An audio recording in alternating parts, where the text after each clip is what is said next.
your first stop in Singapore. Are you excited? So wait, if you guys don't know anything about Singapore, why are you excited to go? I feel like I saw some pictures of Singapore on the internet. Yeah? Yeah, but that's it. Looks like a modern city, right? Yes. What about you, Alex? Why are you excited to go? I don't know. Well, what interests you? New country.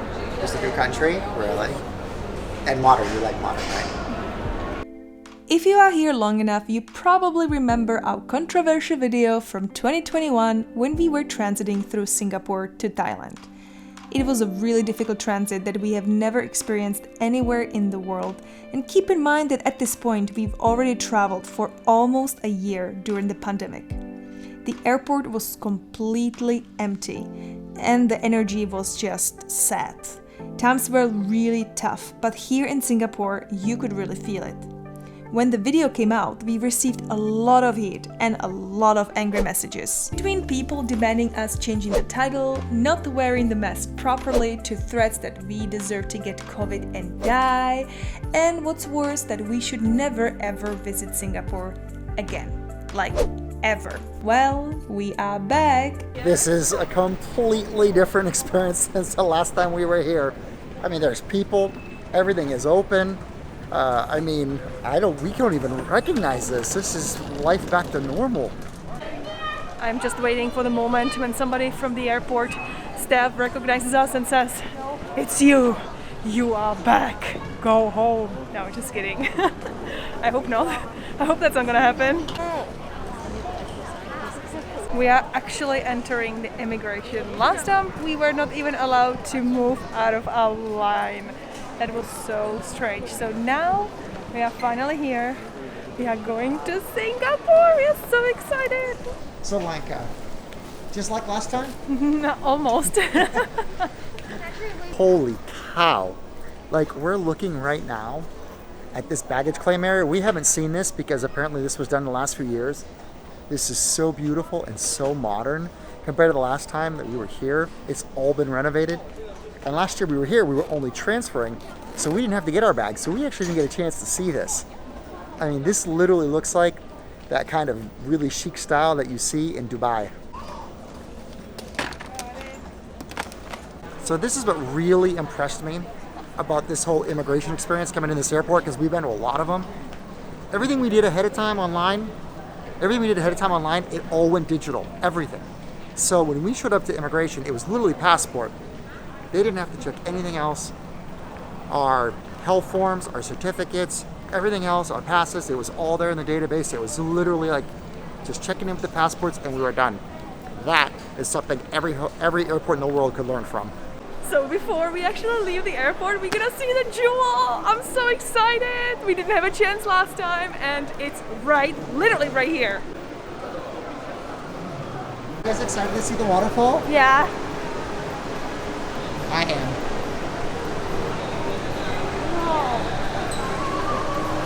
No way.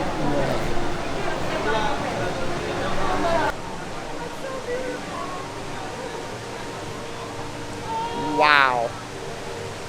Just wow. This is not normal. I mean, right there is an airport. Like, this is an airport. And right here is a tropical garden with a waterfall. The juxtaposition is incredible.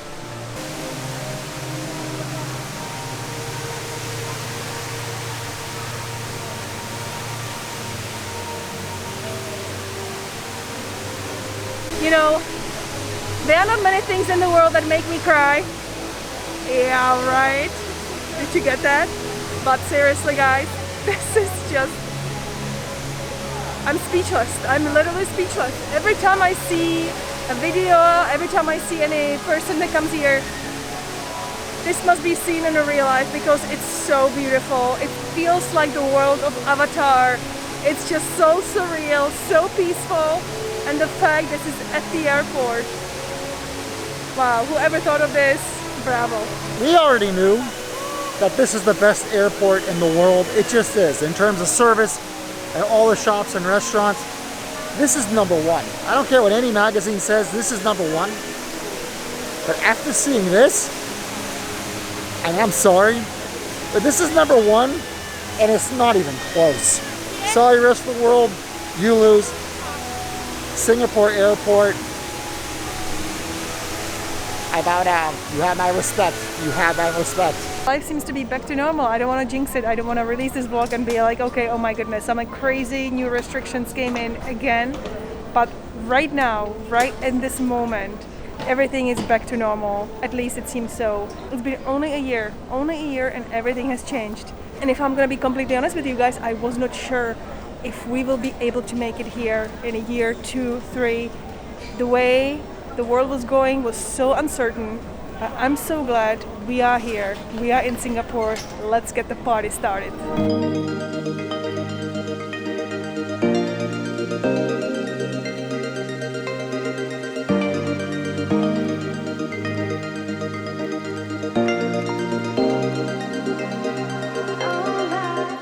Okay, so today we are here with Khalees and she's taking us on Peranakan tour. I hope I'm pronouncing it correctly.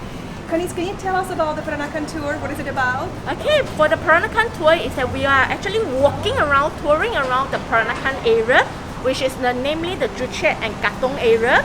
And from here, you will get to know who exactly are the Peranakans. Oh wow, so this area used to be just coconut plantations and it grew so much. Today you would not recognize this because we have shopping malls, houses, it's a busy street. But we are really excited to dive into the Singaporean culture and try all the tastes and flavors. Yes, come on! Let's go!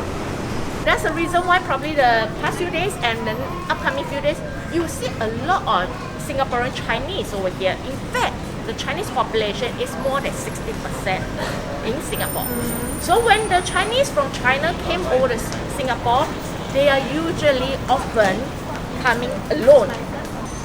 Very soon or later, they also need to think about their future planning. So they will think about how should I set up family over here. And one of the places they were thinking was actually here.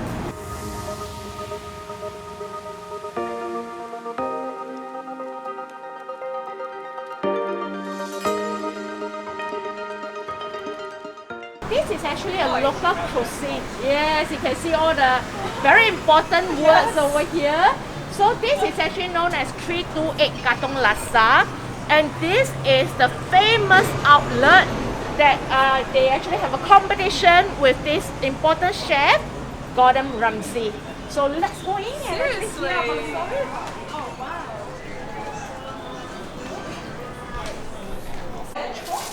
So we actually got the seats for all of you. I cannot believe I just sit here next to our favorite chef in the world. Anthony Bourdain actually was in this restaurant and we just picked randomly this spot and here he is. Some of the celebrities that's actually around the world, coming from different parts of the world. For here, this is actually a gentleman from Taiwan. Then for example, for this one is from Hong Kong. And you have some from other countries around the world. So they came all the way here just to try the laksa at this place. And in Singapore, we have a lot of places selling laksa, but the most famous one is 328 laksa. It's actually noodles or pasta vermicelli inside a coconut milk broth. So it has a bit of a spice to it.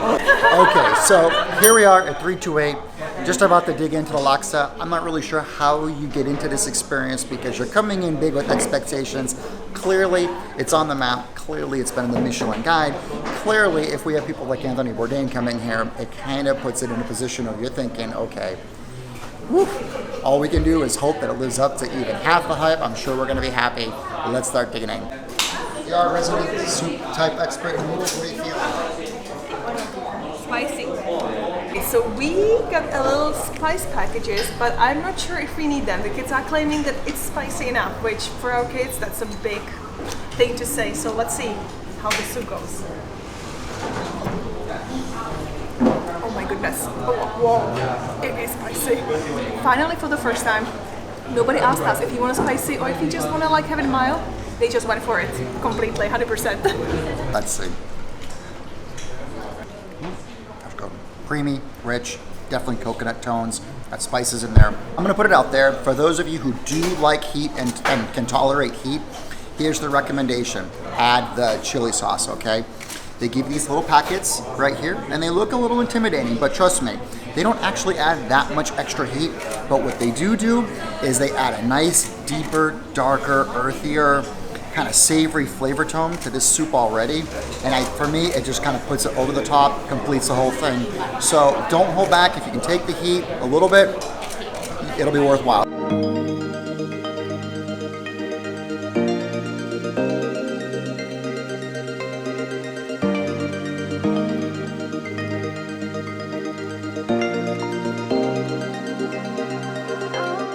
I think I'm gonna try the white chrysanthemum. And then I want this one. You want green tea? No, I want sea salt. That tastes like green tea. Oh, then I want the rose. Now she wants. Okay, she wants. Now he wants. I'm not gonna eat it though. Oh, you're not gonna eat it. And we are trying white chrysanthemum ice cream, which we've never had before. And let me see. Oh my goodness. Are you sure? Okay, I'm trying strawberry basil now. Okay. What, that one's better? That one's better. This one is so good. Strawberry basil, guys, you can literally taste the hint of basil in it, and it's such a refreshing. I know, it's amazing. I know.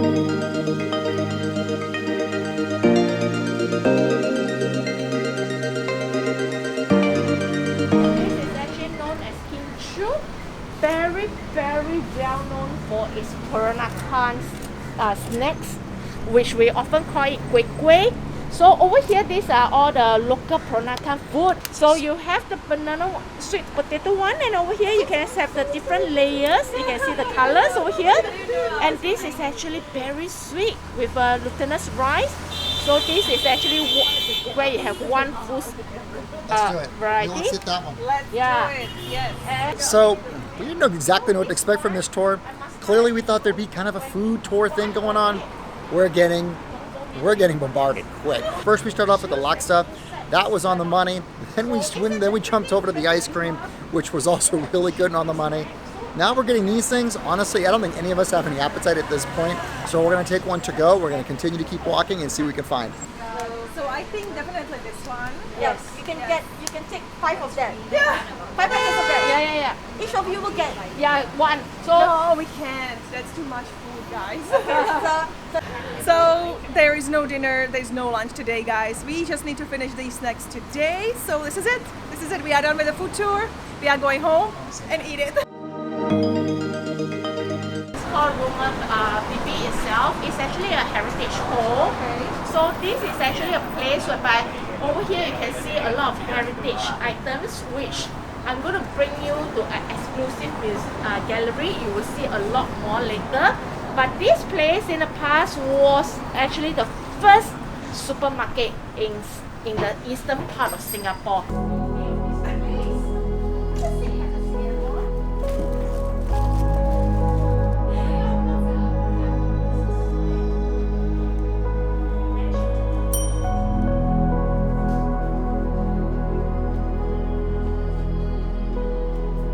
The locals are saying you have to peel this off with your mouth.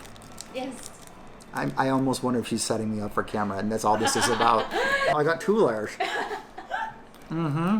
Yeah, so it's a snack that keeps on giving. Come on, with your mouth, Blanca. Mm-hmm. See, it can be done. Mm-hmm. Now the kids are like, wait, why are the adults the only ones doing this? It's like I want to do it too. Coconutty a little bit. Why is this impossible? Come on, me. The adults are making you look bad. Alex? Yeah, you are the fastest here. Nicest, right? Like a gummy The bear. colorful one. Shaped like She likes it the most. shaped like sushi. Yeah, exactly. Coconut gummy bear shaped like salmon sushi. Malay, and they speak English and a little bit of Chinese, and usually it's the Chinese dialect Hokkien.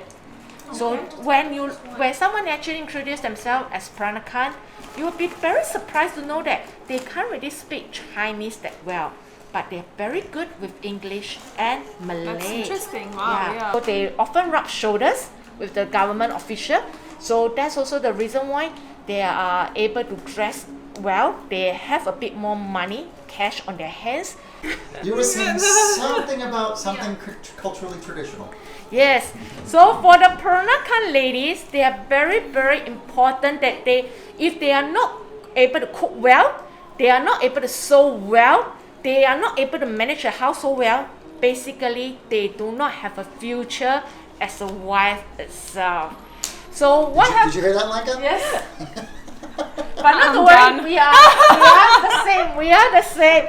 To be honest, my mom was always joking to me. You can't cook well. You can't sew anything. You probably can't get a husband. I'm like, oh my god. So those that are at Peranakan Museum, they're usually very much green in color. So those are actually priced at least 10,000 and above. So over here, I asked him what is the most expensive piece. Yes. He was just pointing to me this piece itself. So make a guess how much is just this This piece. one. Yes. Yeah. No idea. 50,000. Not so much. Okay, so Yeah, it's closer to what the museum actually purchased. It is around 15 to 20,000 just for this one. So I was like, oh my goodness. So you can look at the colors and design. It is actually very, very beautiful.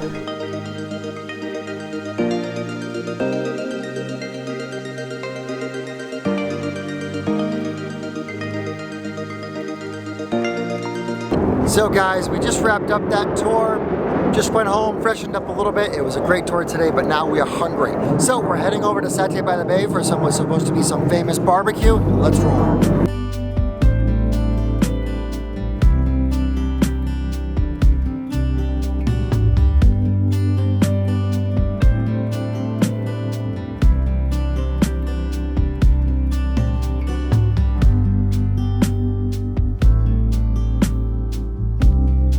So, we are at Satay by the Bay.